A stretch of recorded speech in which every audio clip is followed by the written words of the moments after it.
4절 말씀입니다. 우리 찾으신 줄 알고 한 절씩 교독하도록 하겠습니다. 제가 한 절 읽고 우리 교우님들이 한 절 읽도록 하겠습니다. 누가복음 3장 7절에서 14절 말씀입니다. 요한이 세례받으러 나오는 무리에게 이르되 독사의 자식들아 누가 너희에게 일러 장차 올 진노를 피하라 하더냐. 그러므로 회개에 합당한 열매를 맺고 더불어 아브라함이 우리 조상이니라 말하지 말라. 내가 너희에게 이르노니 하나님이 능히 이 돌들로도 아브라함의 자손이 되게 하시리라. 이미 도끼가 나무 뿌리에 놓였으니 좋은 열매 맺지 아니하는 나무마다 지켜 불에 던져지리라.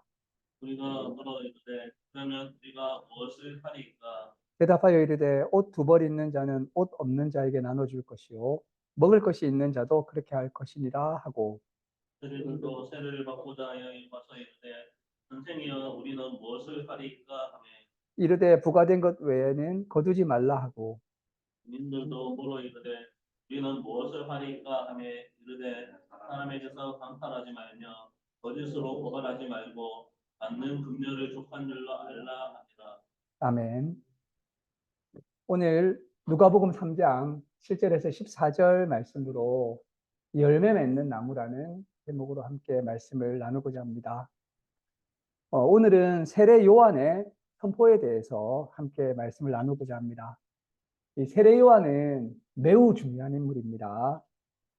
세례 요한은 2000여 년 전에 태어났고 또 2000년 전에 활동했던 인물이지만 세계적으로도 너무 중요한 인물이고 또 우리 기독교에 있어서도 매우 중요한 인물입니다. 저는 세례 요한을 매우 좋아하고 또 세례 요한에서 공부도 많이 하고 세례 요한을 깊게 묵상해 왔습니다. 이 세례 요한은 기독교의 뿌리에 해당이 됩니다. 기독교의 출발점에는 이 세례 운동 그리고 세례자 요한의 활동이 있었던 사실을 알 수 있습니다. 우리가 세례 요한과 깊은 연관이 있다는 사실은 우리가 예수님을 믿을 때 세례를 받죠. 우리는 세례를 받는다는 것만으로도 이미 세례 요한과 무관하지 않다라고 할 수가 있겠습니다. 우리 여기 참석한 많은 교우님들께서 세례를 받았는데 이 세례를 받았다는 것 자체가 우리의 신앙과 우리의 삶이 세례 요한하고 이어져 있다는 사실을 말씀해 주는 것입니다. 오늘 본문 말씀을 보면 누가복음 3장 7절에서 14절 말씀에 세례 요한의 메시지가 담겨 있습니다. 이 짧은 말씀이지만 이 안에 매우 중요하고 매우 핵심적인 세례 요한의 메시지가 담겨 있습니다. 우리는 이 말씀을 정말 철저하게 묵상하고 철저하게 공부하고 또 철저하게 들어서 또 깨닫고 실천해야 될 줄로 압니다. 이 말씀은 우리 신앙의 가장 근본적이고 가장 기본적인 말씀입니다. 예수님을 믿는 우리 신앙은 유대교와 구약 성경의 바탕을 두고 있지만 특별히 세례 요한의 신앙의 많은 부분 뿌리를 두고 있다는 사실을 늘 잊지 말아야 됩니다. 우리는 구약 성경도 열심히 공부하고 또 세례 요한의 메시지와 삶과 가르침도 충분히 공부하고 또 그리고 예수님의 메시지 말씀을 따라서 살아야 될 것입니다. 오늘 본문 말씀 3장 7절 이하를 보게 되면 사람들이 세례 요한에게 세례를 받으러 왔습니다. 세례를 받으러 온다는 건 뭐냐면 새롭게 태어난다는 것입니다. 세례라고 하는 것은 물을 뿌려가지고 씻는 것이 아니고 사람이 물에 들어가가지고 한번 죽고 새로 태어난다는 것을 상징하는 그런 의식이 바로 세례라고 할 수가 있겠습니다. 회개해서 새 사람이 된다는 의미입니다. 그런데 이렇게 세례를 받으러 오는 사람들에게 세례 요한은 책망과 경고의 말씀을 전해주고 있습니다. 우리 3장 7절을 한번 더 읽어볼까요? 네, 3장 7절에서 9절까지 한번 다시 한 번만 더 한 목소리를 읽어보도록 하겠습니다. 시작.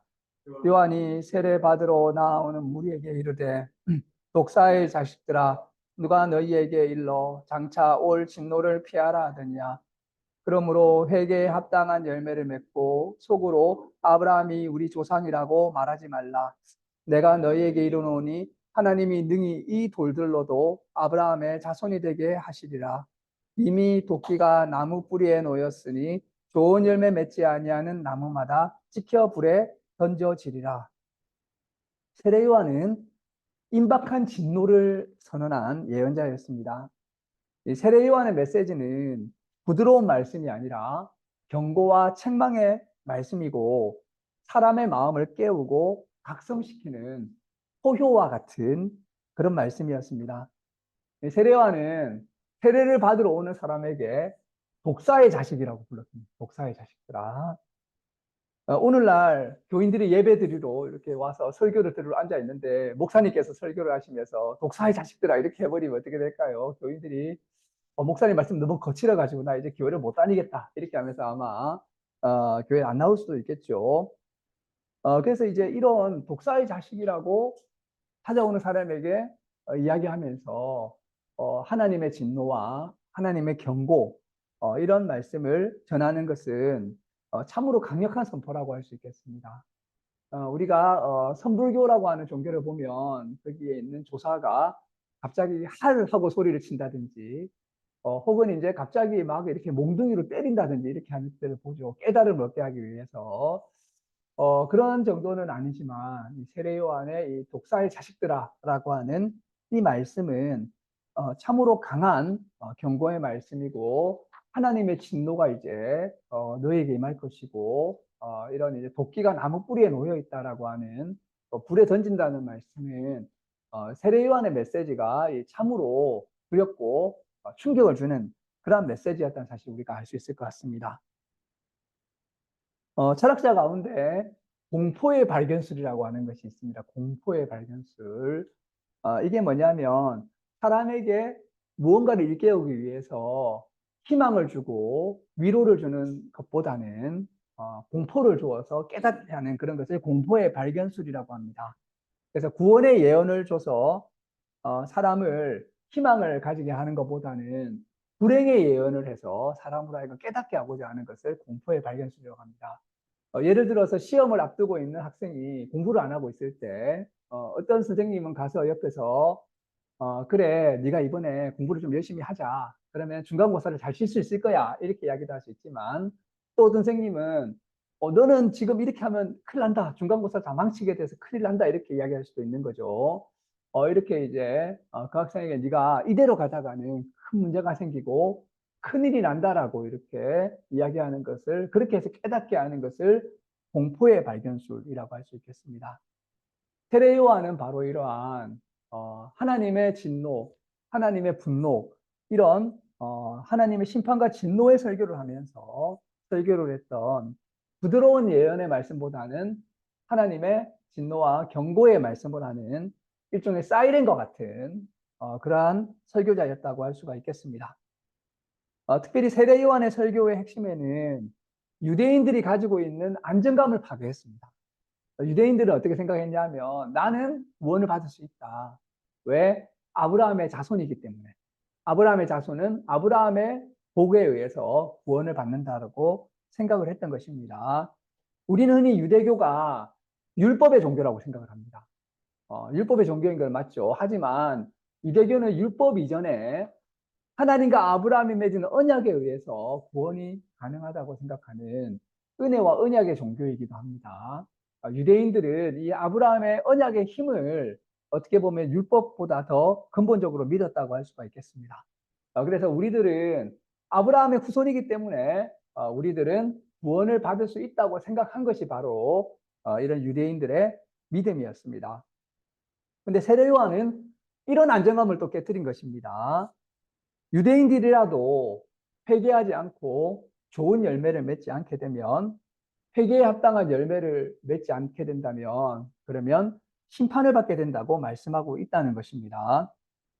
유대인이라고 할지라도 회개하지 않고 회개에 합당한 열매를 맺지 않으면 아브라함의 자손이 아니라 독사의 자식으로 바뀌게 되고 찍혀서 불에 던지우게 된다라고 하는 참으로 두려운 경고의 말씀을 했던 것입니다.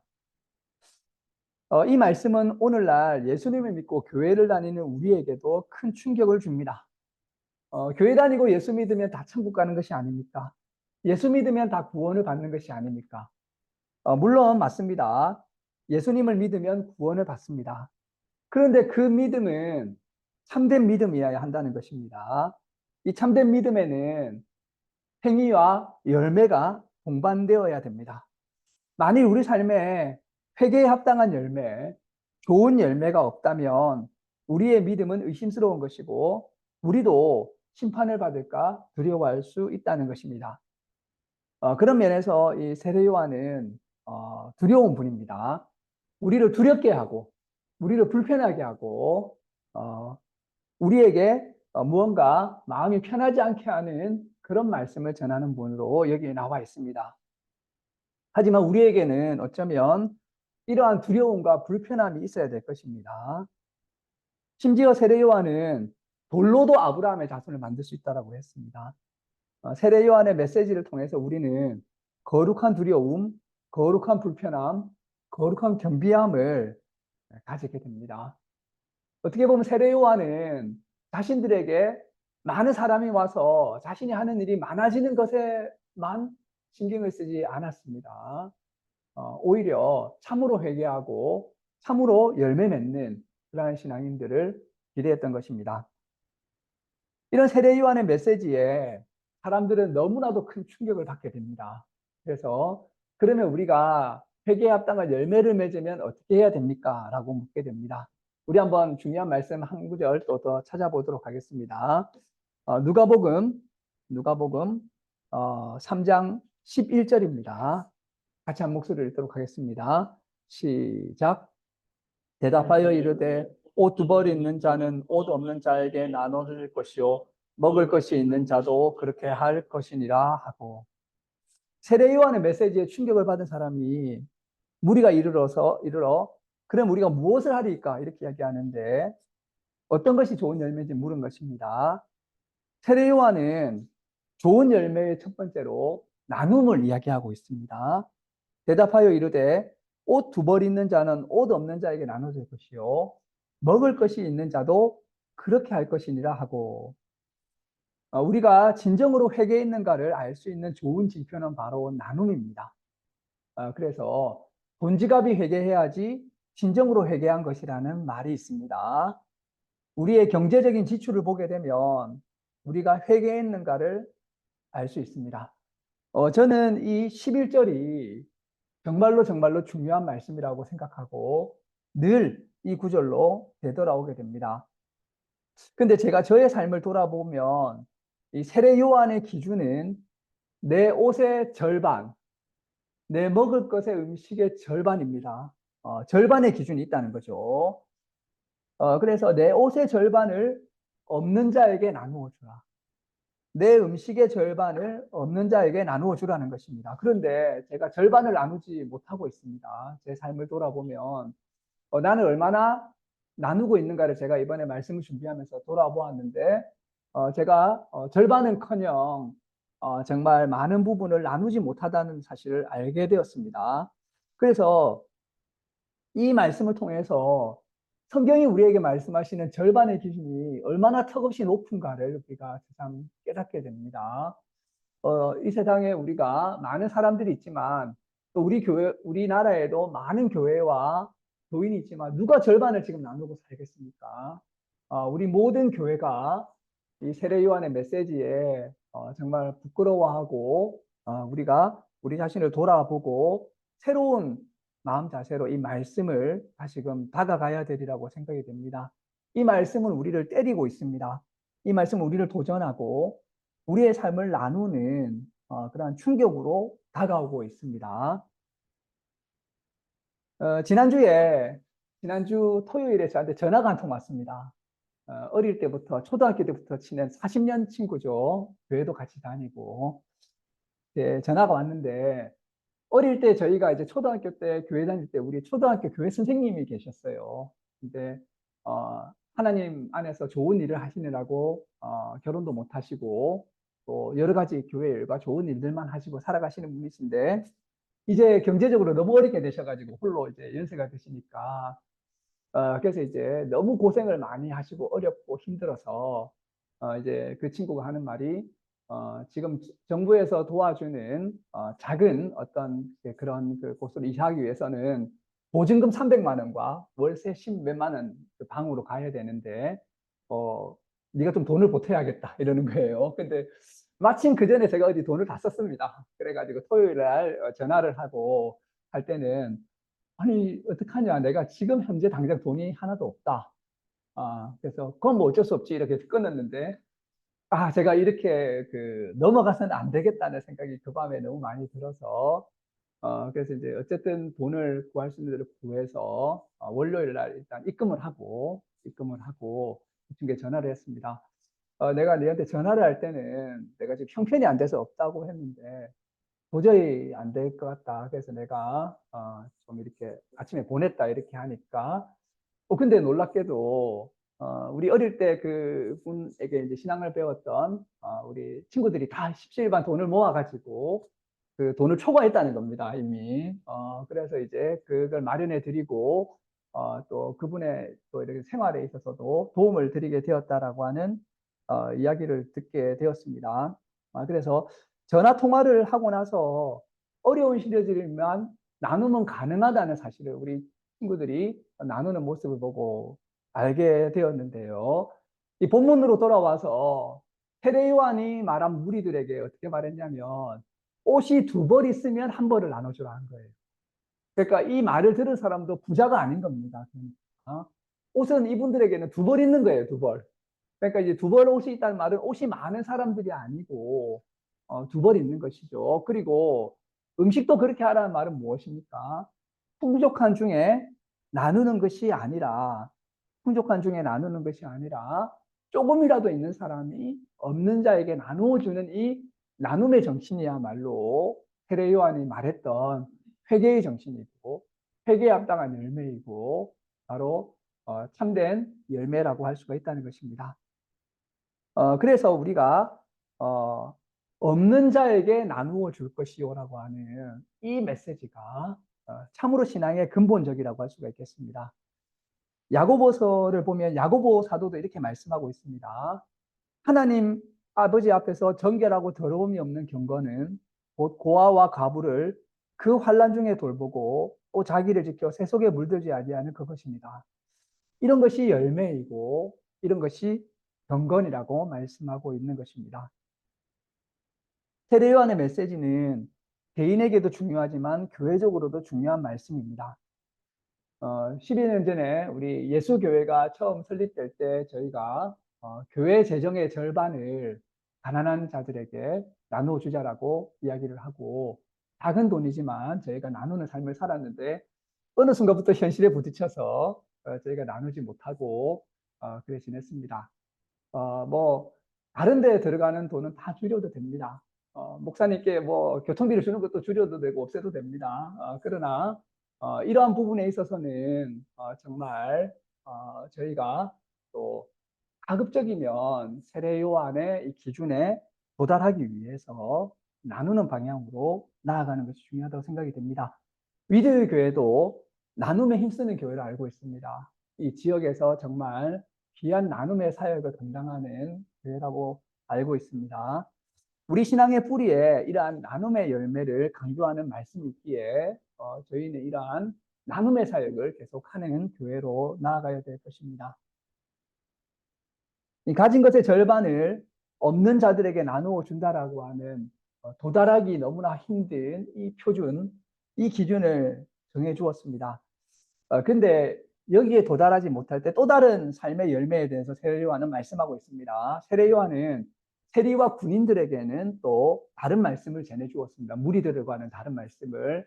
이것은 우리가 신앙의 분량에 따라서 자신의 현실에 있어서 또 할 수 있는 부분이 또 다르다는 사실을 말씀해 주고 있는 것입니다. 그들에게는 그들의 그릇에 맞는 말씀을 전해 주는 것입니다. 세리에게는 부가된 것 외에는 거두지 말라는 말씀을 전해 주었습니다. 세리는 그 이전에는 부가된 것보다 더 많이 거둬들어서 사람들을 괴롭히면서 돈을 벌었던 사람이었습니다. 그들이 부가된 만큼만 돈을 거두어도 그것만으로도 회개에 합당한 열매가 되었던 것입니다. 군인들에게도 말씀합니다. 사람에게 강탈하지 말고 거짓으로 고발하지 말고 받는 급료를 족한 줄로 알라고 말했습니다. 그전에 군인들은 강탈하고 거짓으로 고발하고 급료를 넘어서서 돈을 벌었던 그런 사람들이었습니다.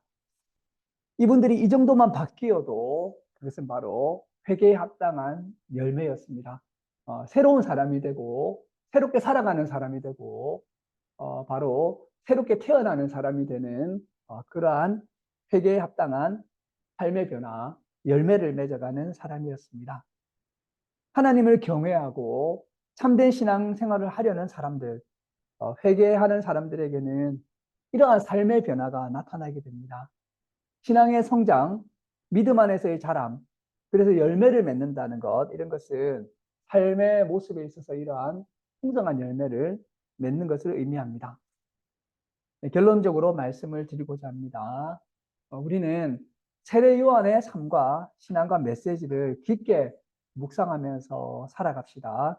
이 말씀은 정말 우리 신앙의 근본이고 뿌리에 해당되는 그런 말씀입니다. 이 신앙이 예수님에게 이어지고 사도들에게, 교부들에게, 종교개혁자들에게, 그리고 오늘날 우리들에게 이어져 왔습니다. 우리는 하나님의 심판과 진노를 두려워하며 거룩한 두려움, 거룩한 부담감, 거룩한 떨림 가운데서 신앙생활을 합시다. 그리고 회개에 합당한 열매를 맺읍시다. 오늘부터라도 우리가 나눔의 실천을 하고 삶의 변화를 열매로 나타냅시다. 그리하여 우리 생명이 다하는 날 풍성한 열매를 맺은 위드유 교회와 예수 교회가 되기를 주님의 이름으로 축원합니다. 네, 기도하시겠습니다. 하나님 감사합니다. 저희가 또한 연합해서 하나님의 말씀 앞에 섰습니다. 오늘 또 주님께 예배드리고 주님을 인격적으로 만나고 우리에게 주시는 말씀을 듣고자 왔습니다. 주님 또한 우리에게 두렵고 전율스럽고 아프고 또 우리에게 새로운 충격을 주는 그런 말씀을 주시지만 우리에게 주시는 말씀인 줄 알고 우리가 우리의 신앙과 삶을 새롭게 주님 말씀 가다듬으면서 다시금 이 말씀에 반응할 수 있는 그러한 위로교회와 예수교회가 될 수 있도록 주님 축복하여 주시옵소서.